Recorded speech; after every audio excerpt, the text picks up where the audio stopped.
Yo, what's going on, guys? And we're hearing that the Atlanta Hawks, Charlotte Hornets, and the New York Knicks are among teams interested in Grant Williams. So I want to hear your thoughts down below, as Grant Williams is eligible to sign an offer sheet as he's a restricted free agent. It begins on July 6th.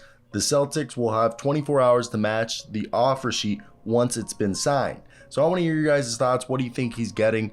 I think now that we saw Dillon Brooks get $20 million a year, I think Grant Williams getting 12 to 16 million. All right. And Grant Williams, if you guys, this past year, he averaged 8.1 points, 4.6 rebounds, 1.7 assists while shooting 45% from the field, 39% from three. In the playoffs, he was super efficient, but his minutes were 17 minutes a night only. And he was a guy that was a tale of, you could say, two halves. Pre-All-Star game, he was averaging 28 minutes, and then post-All-Star game, he was averaging 20 minutes, and he slowly kind of was pushed out. And I've always liked Grant Williams. Like, if you saw, like, I think this past year wasn't indicative of who, like, he did score more, but he was his stats the year before under Ime Udoka showed what Grant Williams could be. And he's this guy who's extremely high basketball IQ. Okay, he's a winning basketball player.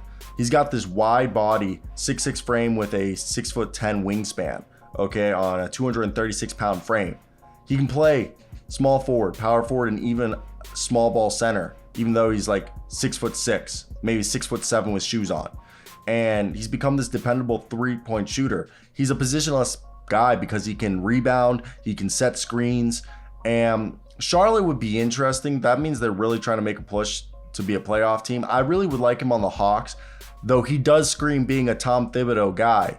I just think the Knicks might be the team that can offer him the least money, as if we look at the current situation, Atlanta would, I take that back. Atlanta would not be able to offer him much. Atlanta would barely be able to offer him,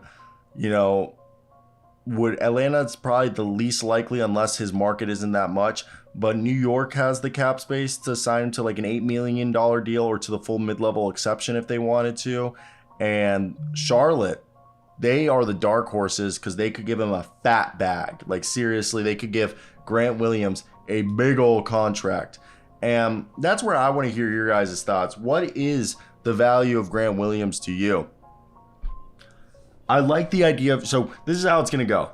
Charlotte, if he goes to Charlotte, it's because they gave him the bag at this point. If he goes to Atlanta, it's because they're telling him he could be a starter. And if he goes to New York, it's because it's the most likely place he can win in out of those three teams. Let's be honest about that.